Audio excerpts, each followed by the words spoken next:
신고를 받아 당신의 아이가 구급차에 실려갔습니다. 서까지 동행해 주시죠.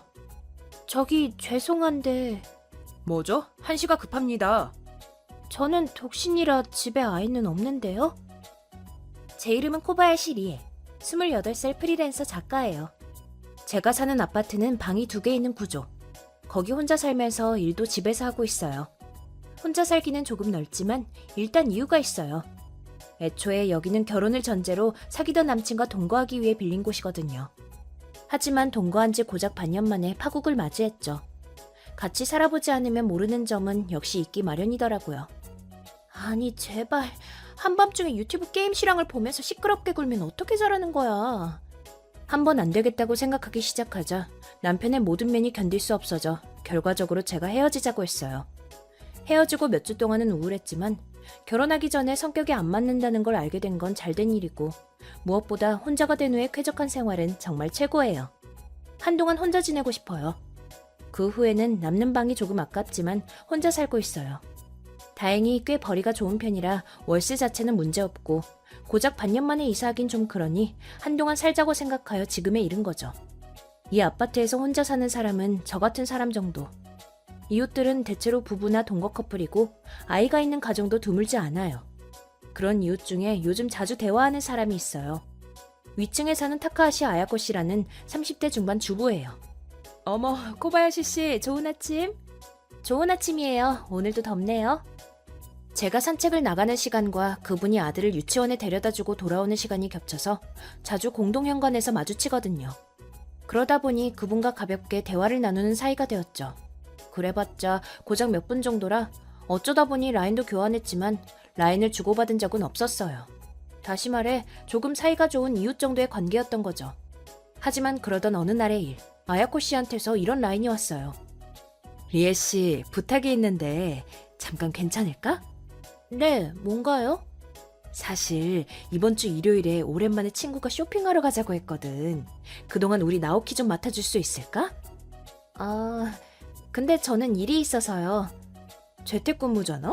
시간을 비교적 자유롭게 쓸 수 있다고 하지 않았어? 그렇긴 한데요. 남편분은요? 마침 며칠 전에 출장을 가버렸어. 한 달 정도는 나랑 아이 둘밖에 없는 거지. 본가는 멀고 돌보미를 구할 여유도 없거든. 그러니까 부탁이야. 당연히 답례도 할 거고 저녁에는 돌아올게.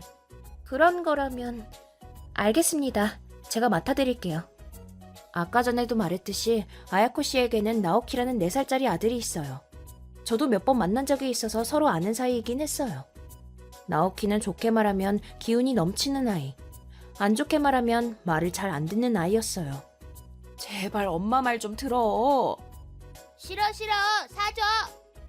여러 번 아파트에서 이런 장면을 마주친 적이 있어요. 아무튼 목소리가 큰 금쪽이라는 인상. 그래서 솔직히 맡을 자신이 없었지만 뭐 하루 정도라면 괜찮겠지라고 생각해서 수락한 거죠.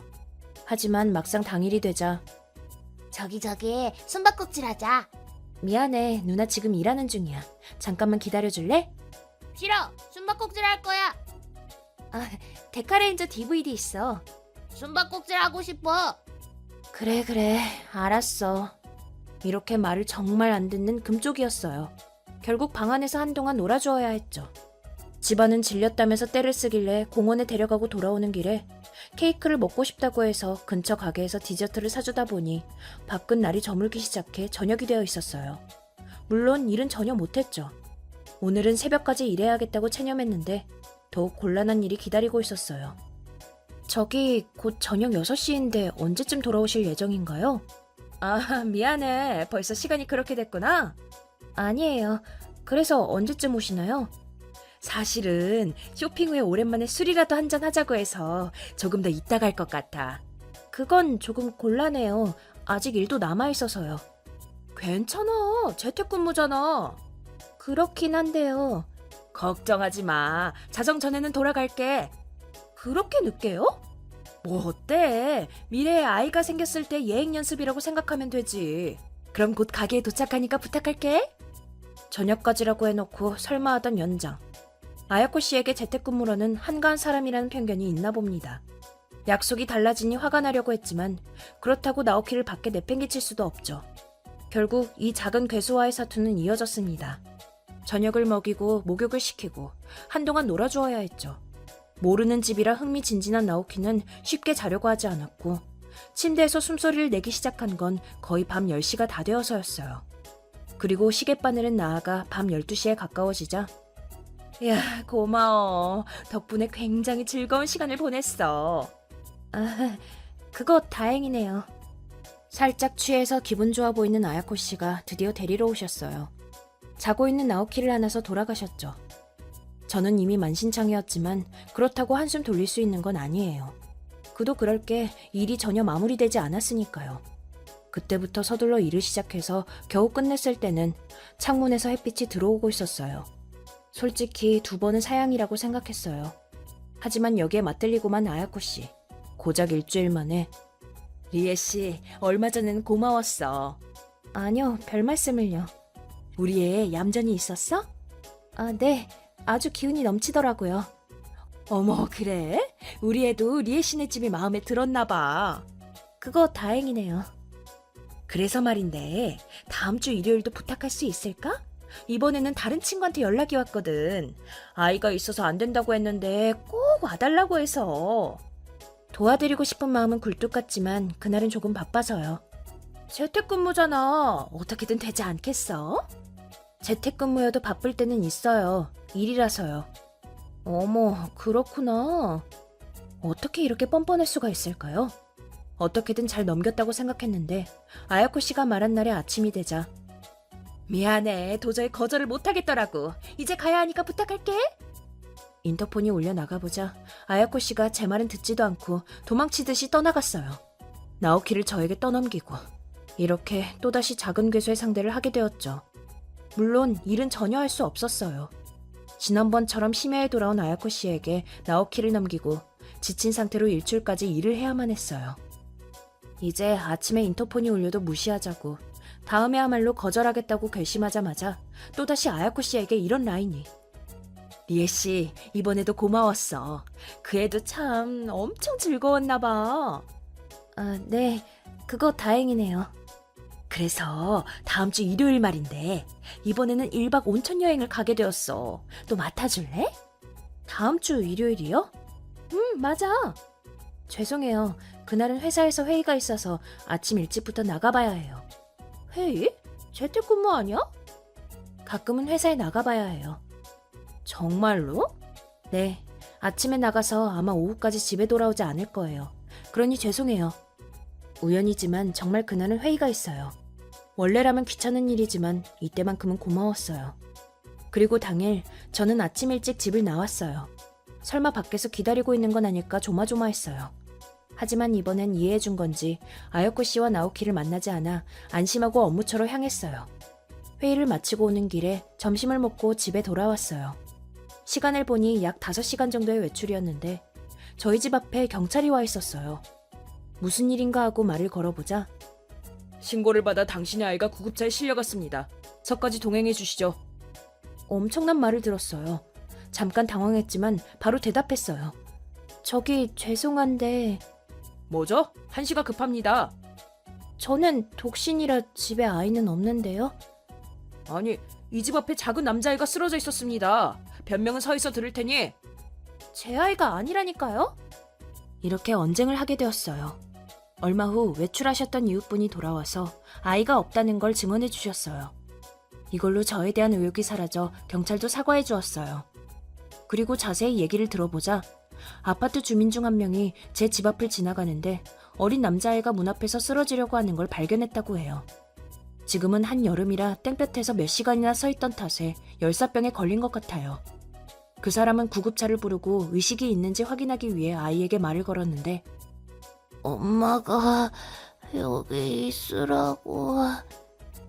몽롱한 목소리로 그렇게 대답한 후 의식을 잃었다고 해요. 그 주민은 그 집에 사는 사람이 아이의 어머니고 아이를 내쫓은 거라고 생각했다고 해요. 확실히 그런 상황이라면 그렇게 생각할 수밖에 없겠죠. 남자아이는 생명에 지장은 없지만 의식은 아직 돌아오지 않았다고 해요. 의사가 아동학대로 의심된다고 경찰에게 연락해서 경찰이 저희 집에 온 거죠.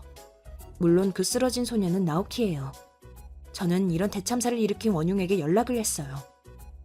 전화 좀 받으세요. 지금 큰일 났다고요.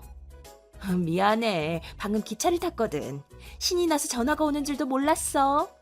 신이 날 때가 아니에요. 왜 저희 집 앞에 나오키를 방치한 건가요? 미안해. 도저히 거절할 수가 없어서. 제가 분명히 말했죠. 아침부터 나간다고. 하지만 리에 씨는 재택근무잖아? 회사에 간다는 건 거짓말이라고 생각했어. 하지만 아침에 왔다면 제가 없다는 걸 알 수 있었을 텐데요. 편의점이나 산책을 간 거라고 생각했지. 그래서 저희 집 앞에 나오키를 두고 갔다고요? 그래, 맞아. 그 탓에 열사병에 걸려서 나오키가 죽을 뻔했다고요. 거짓말. 정말이에요. 대체 왜? 이렇게 더운 날씨에 몇 시간이나 밖에 방치해두면 그렇게 되는 게 당연하죠. 당신이 그러고도 엄마인가요? 리에 씨한테 맡겼잖아. 안 된다고 거절했을 텐데요. 회의도 거짓말이 아니라 정말 갔다 왔어요.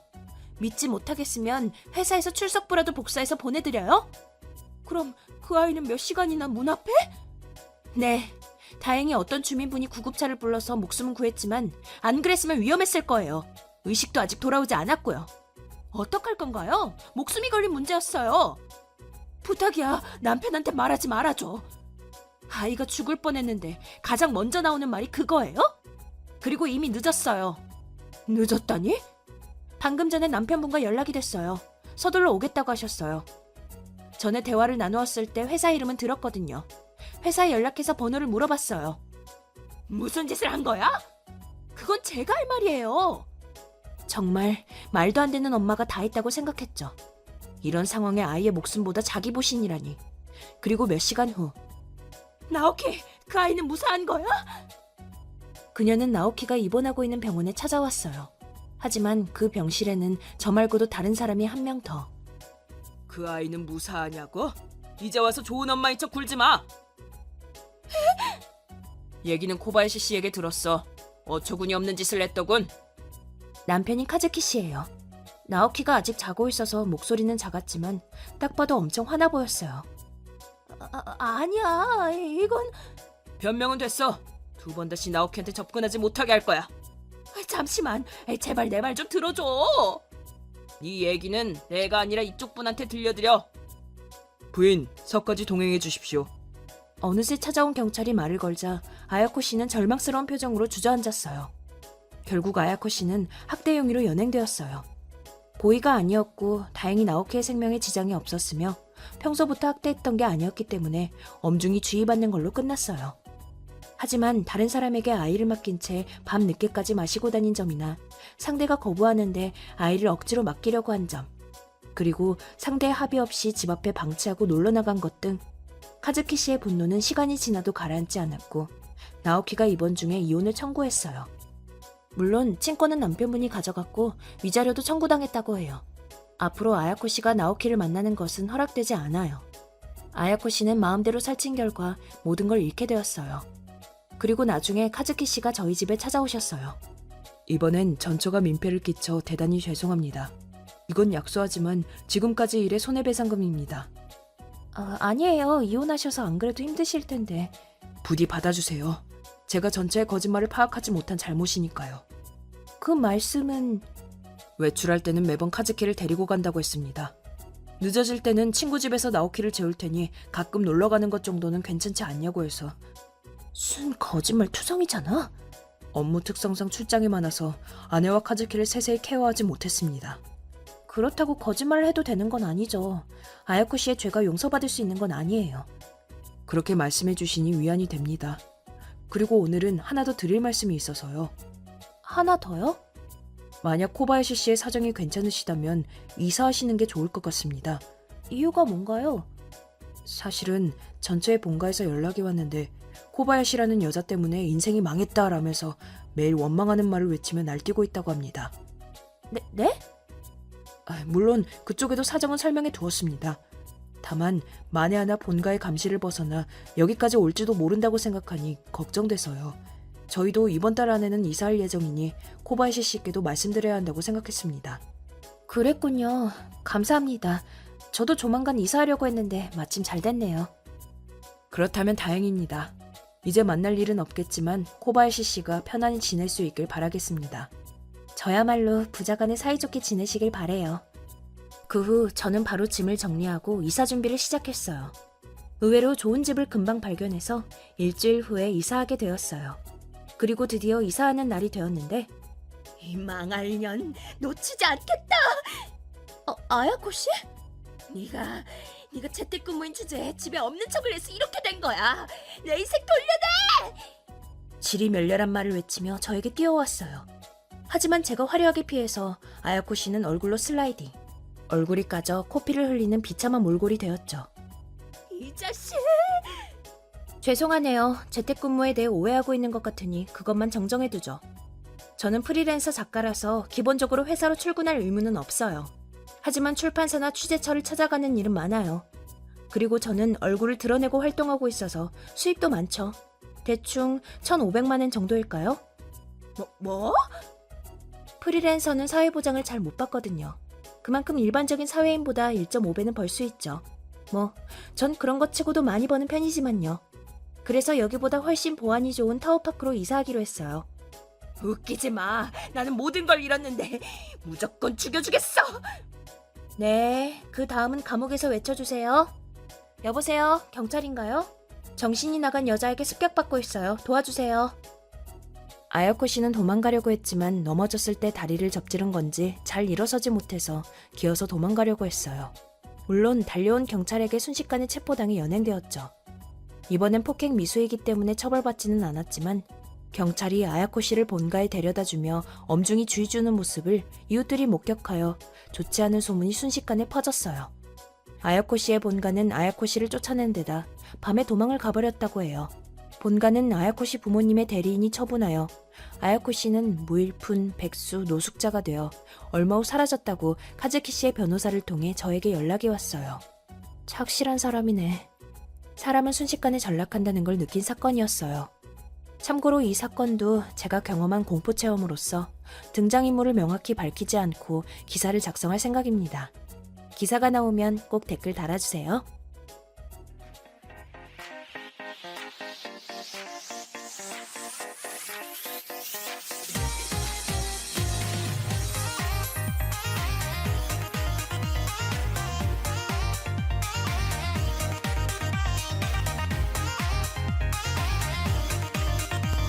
어때? 내 서프라이즈.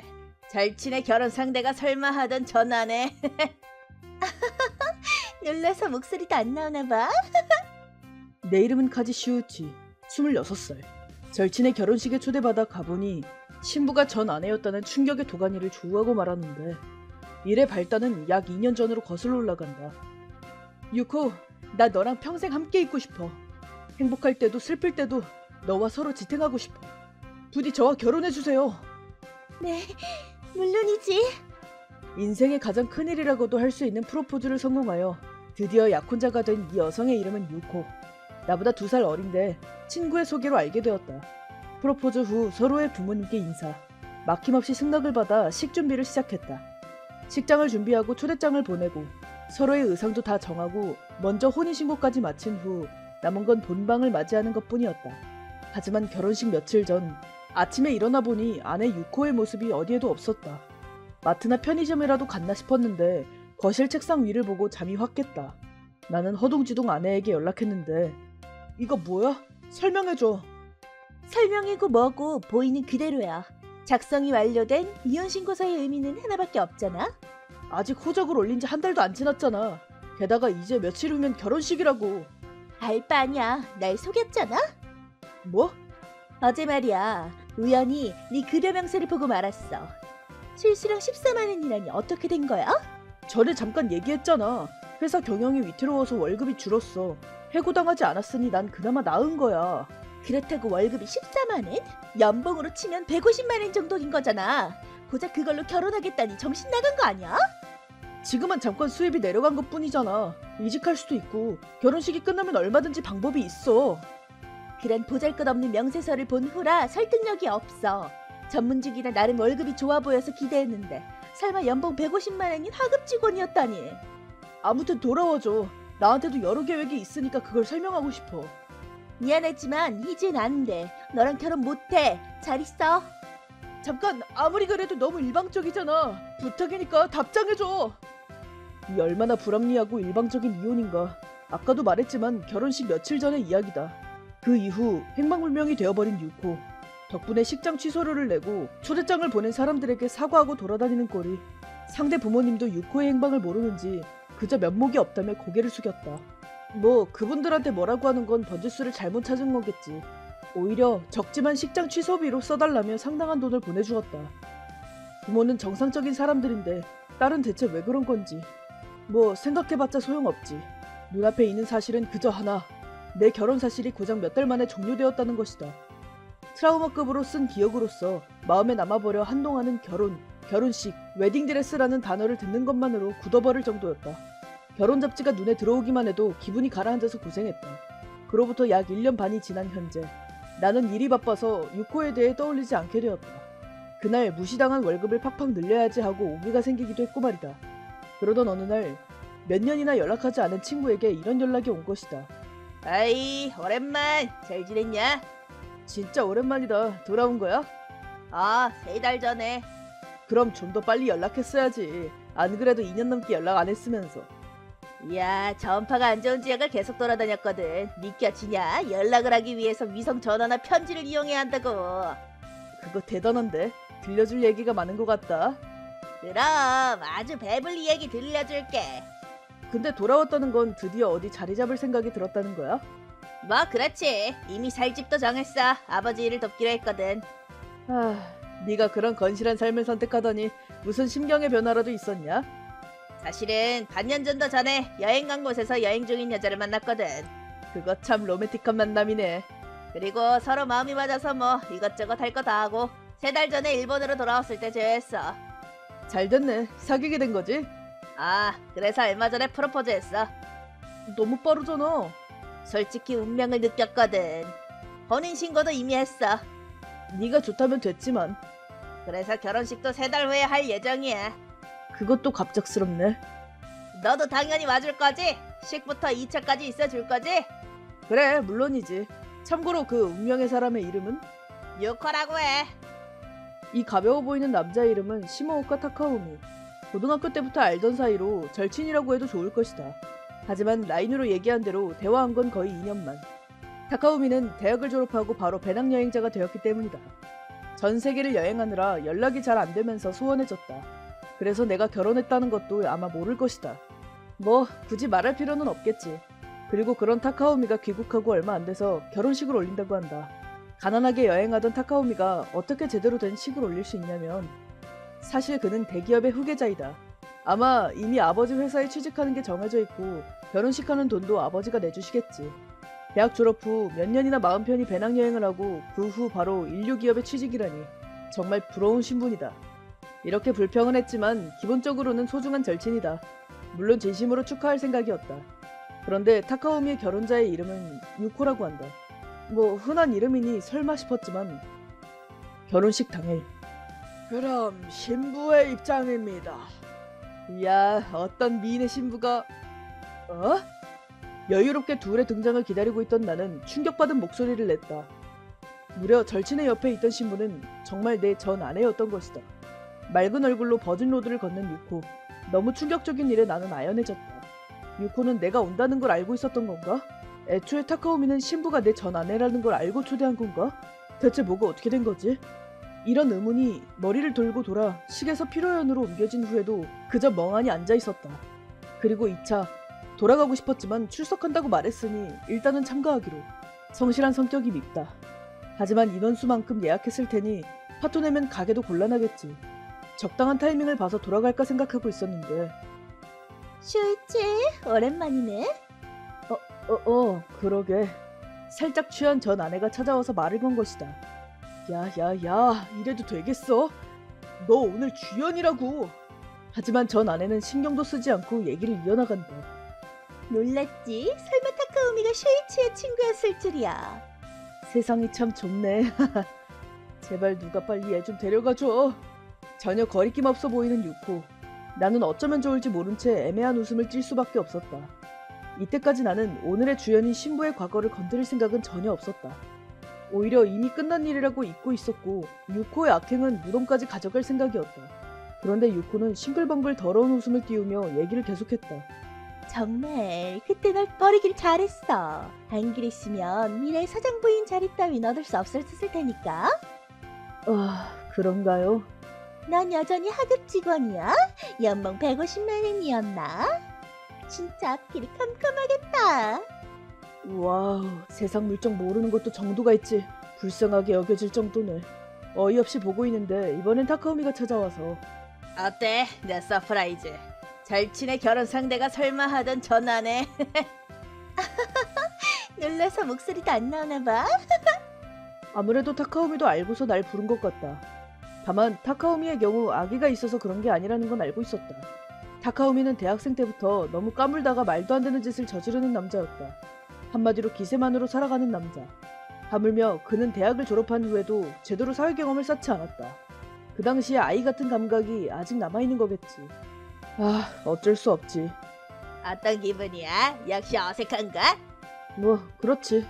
이렇게 된 거 모두한테 발표하자. 여러분 들어주세요. 타카오미 안 좋은 기세가 급상승하여 우리에게 참가자들의 주목이 몰렸을 때 이 멍청한 놈! 갑자기 옆에서 타카오미를 때려눕히는 남자가 한 명. 무슨 짓이야 아버지? 그렇다. 그는 타카오미 아버지인 히로카츠 씨. 즉 대기업의 탑이다. 저희 아들이 신뢰가 많았습니다. 라며 정말 죄송하다는 듯이 나에게 머리를 숙이는 히로카즈 씨. 타카오미와 유코는 멀뚱멀뚱하고 있다. 대기업의 사장이 아들의 친구에게 정중히 머리를 숙이고 있으니 두 사람은 전혀 영문을 모르겠지. 아니요, 술자리니까요. 게다가 타카오미의 성격은 잘 알고 있습니다. 정말 죄송합니다. 이봐 너희들, 아까부터 듣자 하니 둘 다 비상식적인 것도 정도가 있지. 왜 그렇게 화를 내는 거야?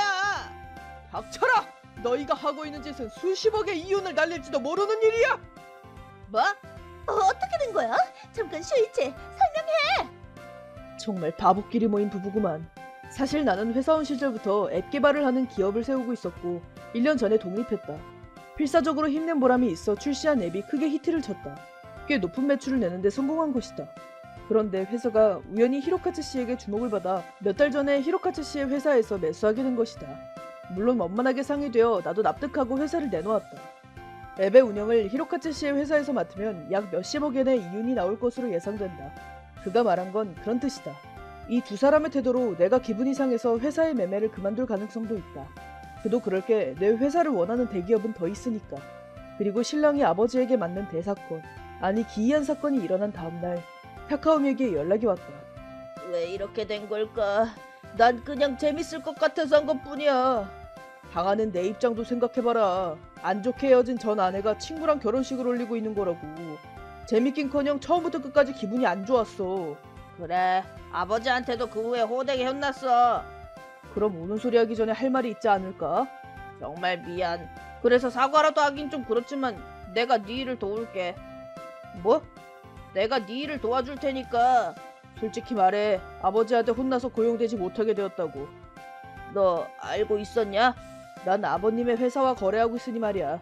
게다가 곧 내 회사는 아버님 것이 될 거야. 그러니까 넌 고용할 수 없어. 그래도 일단 고용하면 어떻게든 되겠지. 부탁이야. 만약 그렇다고 하더라도 넌 고용할 수 없어. 왜? 너 앱 개발할 수 있어? 못하는데. 격리나 사무 작업은 할 수 있어? 못합니다. 그런 거지. 넌 애초에 사회 경험이 부족해. 남에게 어리광 부리기 전에 스스로 노력해. 그렇게 매정한 소리 하지 마. 우린 절친이잖아. 절친이니까 이렇게 말하는 거야. 그 나이에 계속 남에게 어리광 부리다간 너한테 남는 건 파멸 뿐이야. 그래서 혼자 살아남는 어려움을 배우고 그 후에 다시 한번 얘기하러 와. 쫓아내지 않을 테니까. 알았어. 못 본 채 하지 않아줘서 고마워 슈이치. 그래, 아내랑 서로 도우며 힘내라. 이런 느낌으로 타카오미는 아무래도 앞으로 고생하게 될 것 같다. 하지만 그는 반성을 하고 있으니 그나마 나았다. 게다가 결국 둘은 그대로 결혼 생활을 이어나가고 있다고 한다. 한 집의 가장으로서도 타카오미가 힘내야 하는 건 지금부터일 것이다. 하지만 유코는 나한테 직접 찾아와서 저기 생각해봤는데 우리 다시 잘해볼 수 있을 것 같아. 일단 단둘이서 느긋하게 얘기할 수 있는 곳으로 가자. 사과도 안 하고 뻔뻔하게도 나에게 아양을 떨러 온 것이다. 정말 이 녀석의 본성을 알아보지 못하고 결혼하려고 한 나는 멍청한 놈이다. 당장 꺼져, 이 후한무치한 나갈 비치! 애초에 너 타카오미랑 결혼했잖아, 어? 그런 답 없는 고모리랑은 헤어질 테니까. 거절한다. 연봉으로만 남자를 판단하는 돈 밝히는 여자 따윈 평생 보고 싶지도 않아. 그럴 수가. 너무해. 난 당신을 사랑했는데. 헛소리하네. 사랑했다면 왜 내 성공을 응원해주지 않았던 건데? 왜 곁에서 도와주지 않았어? 너도 일해야겠다는 생각은 안 해봤어? 그렇게 말하자 유코는 입술을 깨물며 다물었다. 표정을 보니 불만, 납득 안 돼 라고 쓰여있는 게 뻔히 보였다. 이 녀석은 되도록 고생하고 싶지 않은 거겠지. 인생의 좋은 점만 즐기며 살아가고 싶은 대가리 꽃받친 꿈꾸는 소녀. 아니, 꿈꾸는 속물. 이 녀석의 장점은 그럭저럭 미인이라는 것과 내송을 잘 떤다는 것 정도이다. 나이를 먹으면서 그 미모를 잃으면 그제서야 이 녀석은 진정한 의미로 인생의 고생을 알게 되겠지. 뭐 절대 알려주지 않을 거지만. 난 너랑 관계를 다시 맺을 생각은 전혀 없어. 이번 일은 타카오미랑 사장님에게는 말 안 한다. 단 다음에 찾아오면 경찰을 부를 거야 라고 말하며 쫓아냈다. 그 이후 타카오미는 하청 공장에서 알바를 하며 돈을 벌기 시작했고 선후배와 싸우면서도 열심히 하고 있는 것 같다. 사장님도 표면상으로는 아직 멀었습니다 라고 하셨지만 갱생하는 아들의 모습을 보는 게 진심으로 기뻐 보였다. 하지만 그걸로 유복한 생활을 할 수 있을 리가 없다. 둘은 작고 값싼 아파트에서 살며 매일 간당간당 생활. 그래도 유코는 일하러 나가지 않아서 둘은 싸움이 끊이질 않았다고 한다. 타카오미는 그 이후 내 회사에서 고용해달라는 말은 한마디도 하지 않았다. 하지만 역시 유코의 본성을 알고 정신이 안 좋아졌는지 꿈꾸는 속물 여자에게 속은 자들끼리 가끔 마시러 가고 있다. 내가 정말 너한테 최악의 짓을 했어. 유코한테는 헤어진 전 남자친구한테 한 방 먹여주고 싶다 정도로 들었거든. 그런데 며칠 전에 식을 파토내고 모습을 감췄을 줄은. 그걸 알았다면 나도 그 녀석이랑 결혼하지 않았을 텐데. 그 얘긴 이제 됐다니까. 하지만 너희는 이렇게 부부가 되었으니 열심히 해나갈 수밖에 없잖아. 그게 말이야. 그 후 타카오미가 한 얘기는 그야말로 꿈꾸는 속물 여자가 할 법한 행동들이었다. 독신이라고 속이고 바나클럽에서 들락날락하고 부자로 보이는 남자와 불륜하고 있다고 한다. 그 증거는 사장님의 비서가 확보했다. 사장님은 원래 결혼식 날 이후 유코를 믿을 수 없게 되어 신변 조사를 여기저기 의뢰했다고 한다. 이렇게 두 사람은 결혼한 지 고작 2달 만에 이혼. 유코의 잘못이 있었기에 위자료를 잔뜩 청구당했다. 심지어 유코는 결혼 생활 중 타카오미에게 답 없는 놈, 너 때문에 부자가 될 기회를 놓쳤어 라며 정신적 폭력을 가해 그 건에 관련해서도 금액을 덧붙였다고 한다. 유코는 일괄 지불을 요구당해 소비자 금융에서 돈을 끌어모아야 했고 사장님의 감시 아래 여성에게는 꽤 힘든 육체노동으로 돈을 계속 내고 있다고 한다. 몇 번이나 탈주를 꾸몄지만 잡히기를 반복해 지금은 자랑하던 미모는 흔적도 남지 않았다. 이혼 후 딱 한 번 유코의 모습을 보러 간 타카오미가 말하길 진짜 요괴처럼 변했다고 말했다. 5년 후 쇼이치! 오, 타카오미 요즘 어때? 완벽해! 니애 외국에서도 엄청 인기야! 타카오미는 그 후 조금씩 성실히 노력해서 공장의 정직원으로 승격. 사실 타카오미는 배낭여행 시절에 기른 어학력이 아주 우수하다. 사장님도 그걸 높이 쳐서 해외 담당으로 배정하려고 하셨지만 당시 이혼 소동 때문에 보류되었다. 그래서 현재는 내 회사에서 헤드헌팅에서 해외 담당을 맡게 되었다. 타카오미는 흥청망청 놀던 시절이 거짓말인 것처럼 일에 열심히 임하게 되어 지금은 의지할 수 있는 파트너다. 인간은 마음먹으면 갱생할 수 있는 거구나 하고 감탄했다. 이제 싫어! 넌 어떻게 몇 년이 지나도 소리만 지르고 시끄럽냐? 페널티 준다! 쇼이치 도와줘! 쇼이치! 채! 뭐야? 감기냐? 조심해야지 보스! 보스라고 하지 마. 그럼 다음 미팅하러 갈까? 네.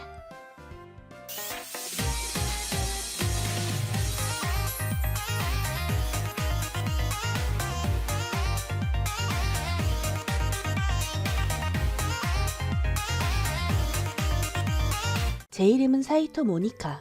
취직한 지 몇 년이 된 회사원입니다. 저에게는 소타라는 3살 연상의 남친이 있습니다. 만남은 흔한 길거리 헌팅이었는데 저기 너, 거기 귀여운 아가씨 나? 여러 번 불렀잖아. 아가씨 말고 누가 있다고 그래? 저 그렇게 불릴 나이가 아닌데요. 그래? 어려 보이는데 몇 살 정도야? 올해 23살인 어엿한 사회인인데요. 헐, 그렇게 안 보여. 저기 서서 얘기하지 말고 마시러 가자. 제 부모님은 이미 돌아가셨고 친척도 없어서 천에 고독한 몸이었죠. 그래서 항상 애정을 갈구하고 있어서 이런 값싼 헌팅에도 잠깐 놀아줄까라며 쉽게 따라가고 마는 여자였습니다. 물론 진심으로 사귈 생각은 전혀 없었어요. 저도 결혼한다면 제대로 된 사람이 좋아요. 하지만 소타와 있으면 즐겁고 항상 웃으며 지낼 수 있어서 점점 소타를 좋아하게 되었어요. 맞다. 친구가 여친 소개해달라고 했는데 이번 주말 시간 돼? 우리 사귀는 거였어? 아니 할 거 다 했잖아. 데이트도 일주일에 3번은 하고 있고.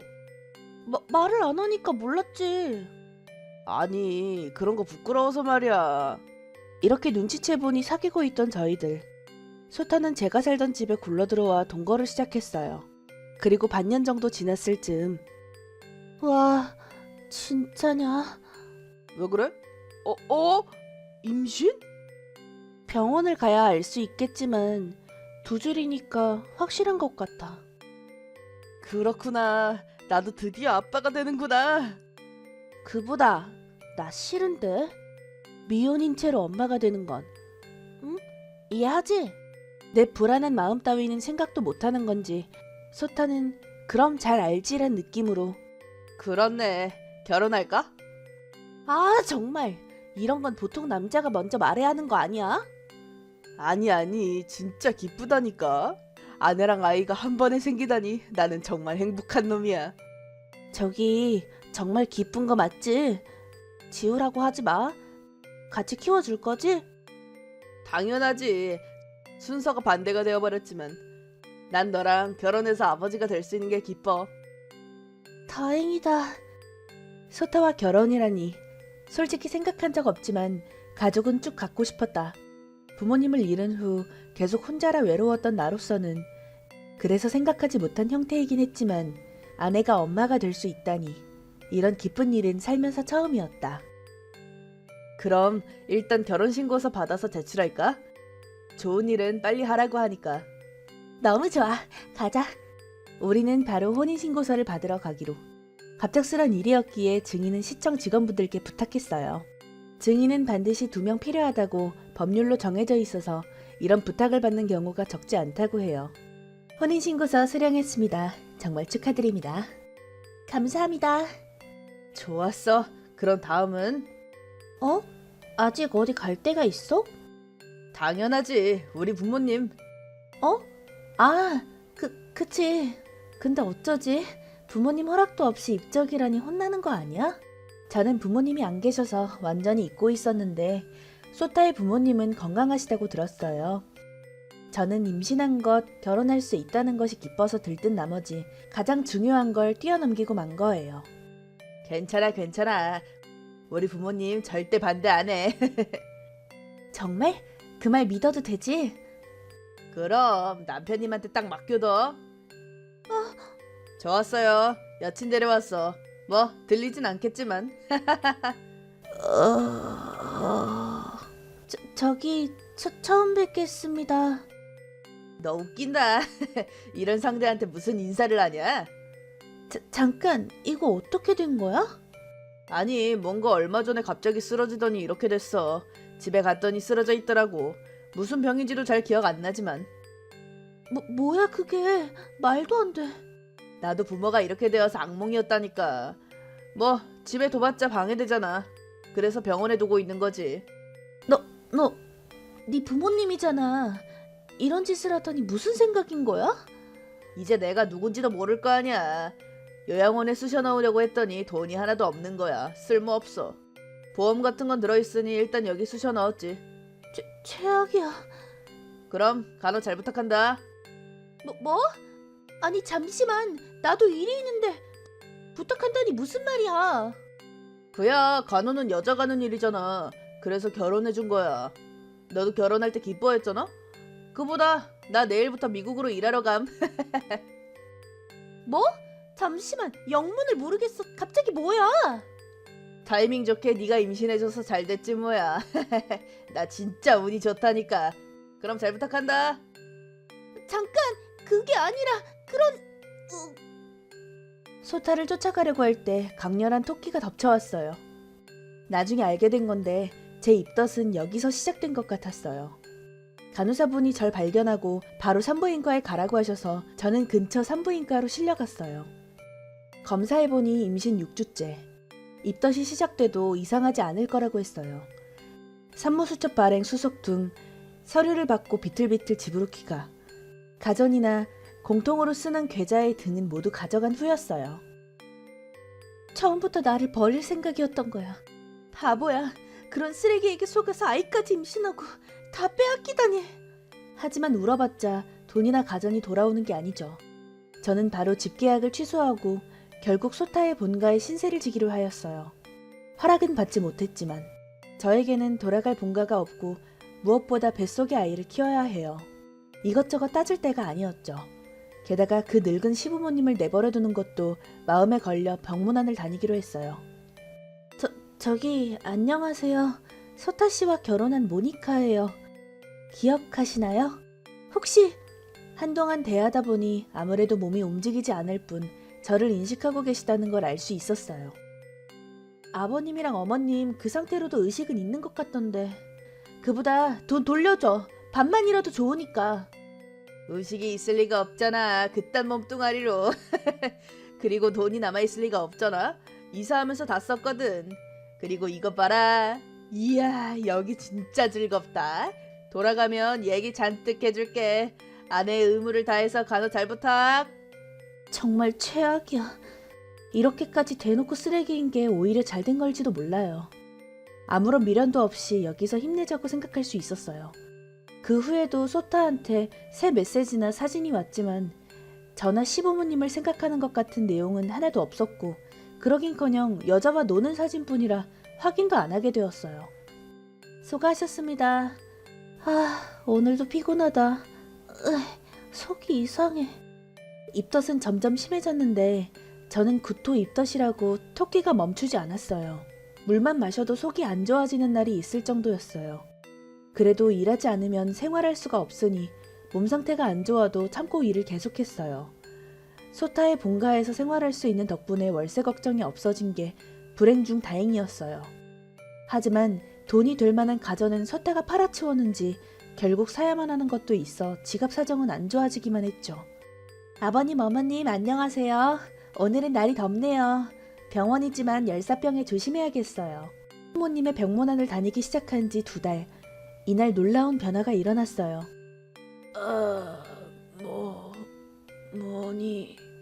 모니카 씨. 아버님, 말을... 드디어... 조금 혀를... 어머님도 무리하지 마세요. 지금 선생님을 불러올게요. 선생님의 말씀을 들어보니 두 분은 지주막하 출혈로 쓰러진 거였다고 하셨어요. 증상은 가벼운 편이었는데 소타가 병원에 연락하는 게 늦어진 탓에 심해졌다고 해요. 후유증은 남는다고 했지만 착실히 건강해져 가시는 두 분을 보고 있으니 병문안을 다닌 보람을 느낄 수 있어 기쁨이 밀려왔어요. 몇 달이 지나니 막힘없이 대화할 수 있게 되었어요. 다만 아버님은 하반신 마비, 어머님도 손에 마비가 남게 되었어요. 그래도 목숨을 건져 이렇게 태어나는 날을 맞이할 수 있었으니 정말 다행이에요. 모니카 양, 임신해서 힘든 와중에 거르지 않고 병문안을 와줘서 정말 고맙구나. 덕분에 이렇게 태어날 수 있게 되었어. 정말 뭐라고 감사해야 할지. 정말 고맙다. 고마워. 저도 아버님과 어머님이 건강해지셔서 기뻐요. 저를 제대로 기억해 주셔서 마음을 털어놓을 수 있었어요. 아버님이 휠체어를 타셔야 하게 되었으니 집도 여러모로 개조해야겠네요. 하지만 제멋대로 소타가 가져간 가전제품을 구매하느라 지금 수중에 돈이 별로 없는데. 무슨 소리니? 오히려 이것저것 사줘서 고맙다. 이제부턴 우리에게 맡기렴. 모니카 양과 태어날 손자에게 불편함이 없게 하겠다고 약속하마. 하지만 돈도 소타가 가져간 게... 괜찮아. 모니카 양은 아무 걱정 말고 건강한 아이를 낳으면 돼. 그치 여보? 맞아. 지금까지 신세를 졌는걸. 은혜를 갚게 해주렴. 아버님, 어머님 감사합니다. 2년 후. 이야 귀여워라. 이렇게 귀여운 아기는 모모네밖에 없을 거다. 완전히 손녀바보가 됐네. 아버님과 어머님이 계셔서 정말 덕분에 살았어요. 감사합니다. 괜찮아. 우리도 귀여운 딸과 손녀가 생겨서 행복해. 그로부터 2년, 우리는 완전히 가족이 되어 행복한 일상을 보내고 있었어요. 하지만 그런 행복한 일상에 흉물을 끼얹는 게 그 남자라서. 야, 모니카! 소타! 완전히 존재를 잊고 있던 소타가 미국에서 갑자기 돌아온 거예요. 너 용케 날 계속 무시했겠다. 교육이 덜 된 아내는 한번 그 근성을 때려 고쳐서. 어머 세상에. 우리를 버리고 미국으로 도망간 소타잖아. 어느 낯짝으로 돌아온 거냐? 아버지, 어머니? 아내는 얼어 죽을. 거기서 미국 미녀랑 아주 놀판 났던데 그대로 거기 있지 그랬어? 시끄러! 여기서 결혼했다고 하니까 차였다고. 네 탓이야. 쓸데없이 임신 따위를 가지고는. 아니 임신 안 했으면 너랑 결혼 안 했거든. 애초에 오랜만에 만나서 하는 말이 그거야? 뭐 하러 온 거야? 뭐하러 왔긴? 여기 내 본가잖아. 너야말로 여기 있지 말고 딴 데로 가라고. 거슬려. 거슬리는 건 너다. 뭐? 친아들한테 뭔 소리야? 우린 쓰러진 후 마비되어 큰일이었다. 그런 때 우리를 버리고 어디론가 가는 아들을 가진 기억은 없어. 잠시만. 나는 일 때문에 미국에 갈 수 없었던 거라고. 그걸 버렸다고 하는 건 너무하지. 너, 우리가 쓰러졌을 때 이제 저런 녀석들 필요 없어. 이대로 죽어서 집 팔면 돈이 되겠네라는 등 우리가 움직이지 못한다고 아주 하고 싶은 말을 다 한 걸로 기억하고 있다. 우와, 쓰레기라고 생각은 했지만 그렇게까지 쓰레기였을 줄은. 땅을 팔려고 온 건데 필요 없어. 이딴 거지 같은 집 내가 버려주겠어. 어? 거지? 아? 맞잖아. 너 이 집에서 살고 있다면 알 거 아니야. 너 이 집 리폼된 거 모르겠어? 네가 돈 냈겠지. 쓸데없는데 돈 쓰기는. 그 돈 나한테 넘겨. 바보한테 드는 약은 없다는 건 그야말로 이런 걸 말하는 거겠죠. 제가 어이없어 하고 있자 아이 방에서 우는 소리가 들렸어요. 아무래도 모모네가 낮잠에서 깬 것 같아요. 죄송해요 아버님 어머님. 모모네의 상태를 보고 와도 될까요? 내가 가마. 모니카 양은 이 바보 자식한테 하고 싶은 말이 산더미만큼 있을 테니까. 감사합니다. 누가 바보 아들이야? 이봐. 바보 아들이지. 리폼하는 돈은 우리 저금으로 낸 거다. 내가 휠체어를 타게 되고 손주가 태어나게 되었으니 말이다. 뭐 리폼을 해도 이 할 정도밖에 줄지 않았지만. 뭐? 거짓말. 난 통장을 다 확인했어. 그런 돈이 있을 리가 없어. 저금은 많지 않았지. 어디 바보 아들이 가끔 훔쳐가는 걸 알고 있어서 일부러 많이 넣어두지 않은 거다. 조만간 마음을 바꿔 돌아올 싶었지만 쓸데없는 시간과 돈이었군. 그럼 왜 어떻게? 주식에 투자하고 있었다. 수중의 돈을 모두 현금화해서 지금 우리 집의 자산은 1억 엔을 넘었지. 소타가 언어가 되지 못한 비명을 지르길래 정말 몰랐구나 싶어서 멀뚱해졌다. 이 바보한테 사실을 알려주지 않으시길 잘하셨네요, 아버님. 그러게나 말이다. 억을 넘어. 몰랐습니다. 아버님, 어머님, 부디 용서해 주세요. 대박, 자존심 제로구나. 그래, 그 여자를 데려온 건 나야. 내 공이잖아. 그 여자의 간호로 아버님과 어머님은 회복되었고 염원하던 손주까지 태어났잖아. 그러니까 용서해줘. 용서해준 거지. 친아들이라고. 닥쳐라. 너 같은 놈은 아들도 아니다. 우리가 죽은 후 전 재산을 이 모니카한테 물려줄 거다. 유언장도 이미 썼다. 너한테는 한 푼도 안 줘. 그런. 이 집을 나가기 전에 나랑 이혼해줘야겠어. 우리 집에서 빼내간 가전제품과 공통계좌의 돈, 위자료, 양육비까지 철저히 털어낼 거니까 각오해. 이렇게 나는 아버님이 고용해주신 우수한 변호사 덕에 거액의 위자료와 양육비를 뜯어내는 데 성공. 그 바보 쓰레기 미국에서 일했던 만큼 보유 자산은 꽤 있었다. 그래도 나한테 내야 하는 돈으로 바닥을 보였겠지만 양육비도 일괄 지불로 받았고 앞으로 우리랑 절대 엮이지 않도록 맹약서도 쓰게 했다. 합의 중에 계속 용서해줘. 제발 부탁이야. 라고 했는데 꼴 좋다는 생각만 들었다.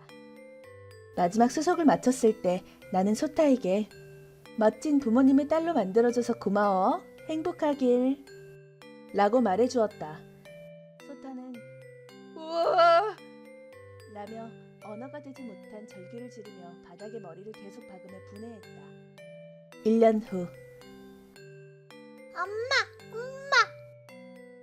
그래 엄마예요. 그리고 저는 여전히 딸을 키우면서 시부모님과 사이좋게 지내고 있어요. 시부모님께는 윤택한 자산이 있어서 저는 일단 일을 그만두고 3살까지 딸과 지낼 수 있었어요. 올해부터 어린이집에 보내면서 저도 서서히 일에 복귀할 예정이에요. 물론 시부모님을 간호해야 해서 단축근무긴 하지만요. 그리고 이건 차단하기 전에 소타에게 계속 오던 라인의 후일담인데 소문에 의하면 소타는 다시 미국으로 돌아가 이혼했다면서 그 여자와 재결합했대요. 하지만 그 여자도 사실은 기혼자였고 결국 그 여자의 남편에게 들켜서 반죽음 상태가 되었다고 해요. 저에게는 위자료와 양육비 때문에 빈털터리가 된 상태에 그 남편도 위자료를 청구해서 큰일이 났다고 들었어요. 기분 좋을 정도의 응보를 받아 속이 시원해진 저는 소타의 라인을 차단. 이런 남자와 혼전 임신을 한 건 인생 최고 5점이지만 그 덕에 저는 지금 멋진 부모님 그리고 사랑하는 딸과 지낼 수 있게 된 거죠. 아, 부모님이라고 한 건 정말 그렇게 되었기 때문이에요. 부모님은 소타를 호적에서 파신 후 법적 효력은 없지만 그래도 기분상 저런 선언을 하신 거죠. 그리고 저를 정식으로 양녀로 받아들여 주신 거예요. 소타와는 뭐 호적만 보면 은한매가 되겠네요. 모니카, 혹시 재혼하고 싶으면 그때는 우리를 신경 쓰지 말고 하렴. 양녀로 맞이하긴 했지만 너에게는 네 인생이 있으니까. 앞으로 어떻게 될지는 모르겠지만 지금으로서는 연애하고 싶은 생각은 전혀 없어요. 저는 일찍 부모님을 여의고 계속 가족을 갖고 싶었거든요. 지금이 가장 행복으로 충만하니 동반자를 갖고 싶다는 생각은 안 들어요. 앞으로도 계속 다 같이 살고 싶어요. 그러니까 아버지 어머니 오래 살아주세요. 이렇게 좋은 딸을 가져서 우린 행복하다. 그러게 말이야. 앞으로도 우리 가족의 행복을 위해 성실히 힘내려고 합니다.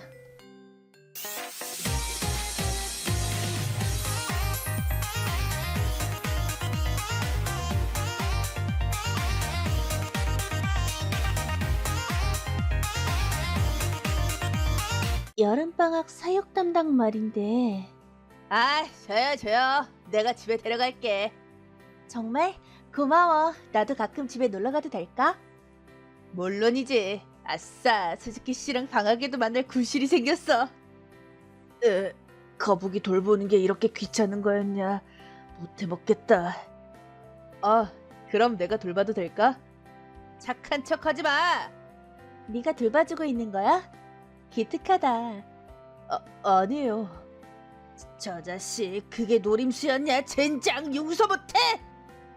야, 같이 등교하지 마. 저리 가. 제 이름은 카메다 코타루. 올해 봄에 고등학교 2학년이 되었습니다.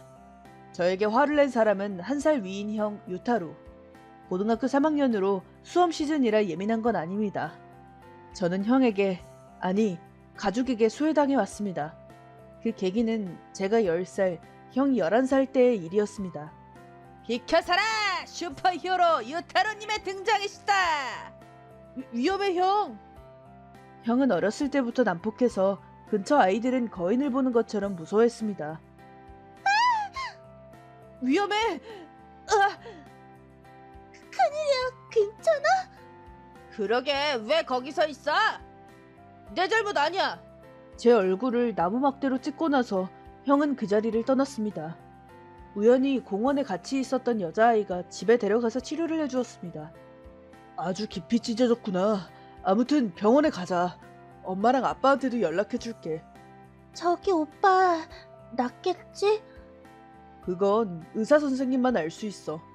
얘 이름이 뭐니? 집 전화번호 아니? 저 이제 괜찮으니까 돌아갈게요. 안 돼, 안 돼. 아직 피도 안 멈췄는데. 만약 제가 병원에 가면 엄마와 아빠가 형을 혼낼지도 모릅니다. 그럼 제가 형에게 더욱 괴롭힘을 당할 거예요. 그렇게 생각하니 저는 병원에 가는 게 두려워지고 말았습니다. 입을 다문 저를 보고 오빠분은 뭔가 사정이 있나 보구나. 그럼 집으로 데려다 줄게. 여동생을 지켜준 답례를 해야지. 저를 배려해서 병원이 아닌 집에 데려다 준다고 했습니다. 처음 뵙겠습니다. 스즈키 아란이라고 합니다. 아드님이 제 여동생을 감싸다가 다쳐서 사과를 드리러 왔습니다. 가능하면 바로 병원에 데려가는 게 좋을 것 같습니다. 부모님은 놀라서 저에게 달려왔고 엄마가 병원에 데려가 주었습니다. 물론 그동안 형은 방에서 나오지 않았죠. 결국 상처는 꿰매야 했고 흉터가 남게 되었습니다. 요즘은 성형수술이 있으니 흉터를 보이지 않게 할 수도 있다고 했지만 저희 집안은 그렇게 유복하지 않아서 바로는 불가능했습니다. 하여튼 굼뜨다니까. 이렇게 얼굴에 흉터가 남다니 부끄러워서 어떡해. 죄송해요. 그날 이후 부모님은 노골적으로 저를 멀리하게 된 겁니다. 친척 모임이 있을 때도 몸이 안 좋다는 둥 여러 가지 이야기를 대며 저를 집에 두고 가기도 했습니다. 얼굴에 흉터가 있는 아들이 부끄러웠던 거겠죠. 형도 같이 학교 안 가, 이제 너랑은 안 놀아 라며 저에게 폭언을 쏟게 되었습니다. 형 탓에 이렇게 된 건데 라는 마음도 있었지만 말하지 않으면 그 이상 폭력을 당할 일도 없으니 저는 집에서 공기처럼 지내기로 했습니다. 학교 친구나 선생님은 제 얼굴 흉터를 신경 쓰지 않았습니다. 고등학교는 형과 달라서 드디어 편하고 즐겁게 지낼 수 있게 되었습니다. 하지만 그러던 어느 날 형과 형의 친구 몇 명이 저희 집에 왔습니다. 여름 동안 학교 거북이를 맡게 됐다. 그렇게 말하며 정원에 수저와 거북이를 두고 간 겁니다. 이렇게 가까이서 거북이를 본 건 처음이었습니다. 귀엽다. 제 성에 거북귀라는 한자가 들어가기도 해서 친근감이 솟았습니다. 뭐 제가 건드리면 화낼 것 같아서 아무 말도 못했지만요. 그럼 카메다, 나도 가끔 상태를 보러 올 테니까 잘 부탁해. 물론이지, 스즈키 씨. 우와, 미인이다. 형은 동급생 중 한 명에게 홀딱 반한 상태였습니다. 동물을 돌보는 귀찮은 일을 맡은 건 그 스즈키 씨라는 사람을 노린 거라는 걸 바로 알 수 있었습니다. 형이 제대로 돌봐주면 좋겠는데. 하지만 제 안 좋은 예감은 적중. 거북이는 매일 물을 바꿔줘야 하는데 그게 귀찮았던 형은 이틀도 가지 못했습니다. 아, 거북이 돌보는 게 이렇게 귀찮은 거였냐? 못 해먹겠다. 그럼 내가 돌봐줘도 될까? 착한 척하지 마. 그런 게 아니라 스즈키 씨가 올 때 외에는 상관없나? 대충 하기만 해봐. 정말 왜 이 사람은 이렇게 오만하고 사람을 깔보고 고압적인 걸까? 제 얼굴에 상처를 입히기 전부터였으니 천성이 이런 성격인 걸까? 정말 견디기 힘들다. 자, 카메키치, 지금 물 바꿔줄게. 안녕하세요. 카메다의 동급생인 스즈키라고 하는데. 안녕하세요. 형이라면 방에 있을 거예요. 어머, 네가 돌봐주고 있는 거야? 기특하다. 아니에요. 전 동물을 좋아하거든요. 어라? 너 그 흉터. 신경 쓰이죠. 어렸을 때 친구랑 장난치다가 나뭇가지에 쓸려서. 그랬구나.